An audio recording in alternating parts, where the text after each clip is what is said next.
राज्य अतिथि भवन में गुरुत्वपूर्ण बैठक इस्कन पक्षर अदिनिया रथयात्रा प्रसंग में बैठक बसी। बैठक में पुरी गजपति महाराज उपस्थित अच्छा। श्रीमंदिर मुख्य प्रशासक अरविंद पाढ़ी इस्कन कर्तृपक्ष बैठक में उपस्थित अच्छा। बैठक में जोगदेवा विदेश आसी इस्कन कर्तृपक्ष। अधिक सूचना आम सहित आम रिपोर्टर चिन्मय पट्टनायक वर्तमान जोड़ी होती। चिन्मय, ये गुरुत्वपूर्ण प्रसंग अदिनिया रथयात्रा जहां नहीं पूर्व विवाद देखा देछि, ए प्रसंग रे वर्तमान आलोचना चली। चिन्मय, निश्चित रूप देखु अदिनिया रथयात्रा को नहीं एवं गुरुत्वपूर्ण बैठक बसी राज्य अतिथि भवन रे ये बैठक बसी। जो इस्कन जो कर्तृपक्ष मैंने अच्छा से बर्तमान उपस्थित रही सहित गजपति महाराज रही।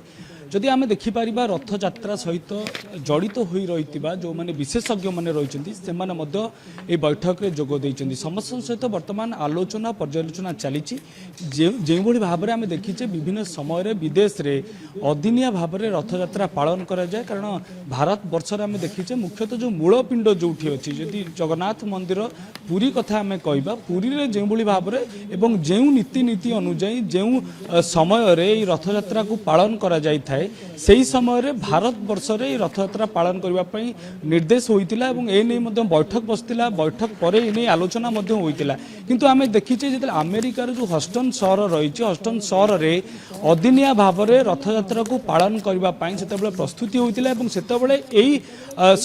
जो देखा यही दिग को नहीं अनेक समय आलोचना पर्यालोचना और समालोचना शिकार इस्कन होता रथयात्रा पालन कर जो समय रही जो नीति से निर्धारण करते परिवर्तन आनी किंतु आज सबुठ गुरुत्वपूर्ण कथा होउची विभिन्न समय रे कहीं अदिनिया भाव में रथयात्रा को पालन करा जाउची। जेहेतु रथयात्रा गोटे स्वतंत्र नीति नियम रही ओडिशार आराध्य देवता होउचंती प्रभु जगन्नाथ एवं तांकर जो नीति नियम रही से नीति नियम आधार रे कहीं को पालन करा जाउनी नहीं गोटे बड़ प्रश्नबाची सृष्टि होइची। आज जो गुरुत्वपूर्ण बैठक बसी निश्चित रूप से जो विशेषज्ञ माने रही सहित गजपति महाराज रही इस्कन जो कर्तृपक्ष ओडिशार अच्छा सेमाने रही सहित विदेश जो इस्कन कर्तृपक्ष अच्छा से उपस्थित अच्छा समस्त सहित गोटे आलोचना हो। कारण विभिन्न समय नीति को जो भाव में भंग करा जाउची यह निश्चित रूप से जो ओडिशार जो जगन्नाथ प्रेमी माने रही भारत वर्ष जो जगन्नाथ प्रेमी माने रही सारा विश्व में जो जगन्नाथ प्रेमी माने रही मन निश्चित रूप से बड़ आघात देती। तो यही आघात को विचार करी निश्चित रूप से आज ये गुरुत्वपूर्ण बैठक बसी। ए बैठक में निश्चित रूप से आलोचना पर गणमाध्यम को जितेबाला बैठक जो मैंने उपस्थित अच्छा से उत्तर देवे गणमाध्यम को ए बाबद अवगत करेंगे निश्चित रूप से आहरी स्पष्ट चित्र आसपार कि जो मैंने उपस्थित थे मुख्यतः क्यों प्रसंग गुड़ी को आधार कर आलोचना होती जदि आम देखिपर ए किए कहार कौन मत व्यक्त करी जो समस्या रही आज नुहे दीर्घ दिन समस्या विभिन्न समय अदिनिया रथयात्रा पालन करा बेले यहाँ को रोक लगवाई ए क्षेत्र में कौन जदि कहीपर नियम को लागू करा आ पूर्व आम देखीचे कि आ पूर्व गोटे बैठक बसी से बैठक रे आलोचना होता सारा भारत वर्ष रे गोटे समय बा जो मूलपिंड जो जगन्नाथ महाप्रभु अच्छा पुरी रे सही नीति अनुजाई भारत वर्ष रे यहाँ पालन करा जेहेतु हस्टन सहर आम अमेरिका रही भारत वर्ष बाहर रही से नीति को बा जो निर्देश को अवमानन कर नीति को